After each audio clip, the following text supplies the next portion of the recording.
Yeah, today we are going to learn X-Lookup with spill function. So as you can see in right hand side, we have our data set and we have to find against all the employees IDs and sales.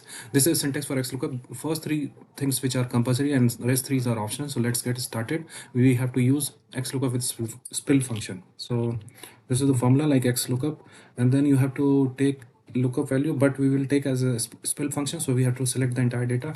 Then we have to look up array. So we have to take against the entire name, and then we have to find the id over here against that. So we have to just select the entire id, and that's it. Like if you click, entire id will be pop up over here, and same is the case with sales. So we will do x lookup, and we will again use with spill function. So we select the entire name, then we have to look up in lookup array. We have to select the entire name over here, and what we want sales over here. So we just have to select the entire sales, and that's it. So easy. Great.